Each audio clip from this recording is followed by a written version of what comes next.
Hello farmers, welcome back to my channel. All of you good morning అండి. Video ద్వారా Anantapuram market యొక్క stock information share చేస్తూ and అలాగే last year same డేట్కి ఎంత స్టాక్ వస్తుంది అనే డిఫరెన్స్ కూడా తెలియజేస్తాను. అండ్ ముందుగా ఈరోజు డేట్ వచ్చేసి 30వ తేదీ జూలై నెల 2026 సంవత్సరం. అండ్ ఈరోజు అనంతపురం టొమాటో మార్కెట్ స్టాక్ తీసుకుంటే కనుక సేమ్ టు సేమ్ అండి, పెద్ద డిఫరెన్స్ అయితే లేదు, పెరగలేదు తగ్గలేదు అని చెప్పొచ్చు.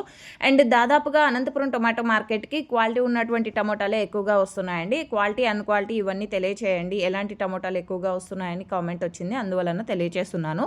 అండ్ అన్క్వాలిటీలు కూడా వస్తున్నాయి, అంత పెద్దగా ఏమీ కాదండి. క్వాలిటీ టమోటాలే ఎక్కువ మొత్తంలో వస్తున్నాయని చెప్పొచ్చు ప్రజెంట్ అనంతపురం టొమాటో మార్కెట్కి. ఇక ఈరోజు టోటల్ టమాటా స్టాకు 3,03,000 ప్లస్ బాక్సెస్ వచ్చిందండి. 3,03,000 ప్లస్ బాక్సెస్ వచ్చింది total tomato stock. And last year same డేట్కి తీసుకుంటే కనుక 2,50,000 ప్లస్ బాక్సెస్ వచ్చిందండి. సో నిన్నటి టోటల్ టమాటా స్టాకు ఈ టైంకి 3,02,000 ప్లస్ బాక్సెస్ అండి. సో ఓకే ఫ్రెండ్స్, ఇది ఇన్ఫర్మేషన్ యూజ్ అయింది అనుకుంటే please like, and next video ద్వారా ప్రైజెస్ ఇన్ఫర్మేషన్ షేర్ చేస్తా. Thank you.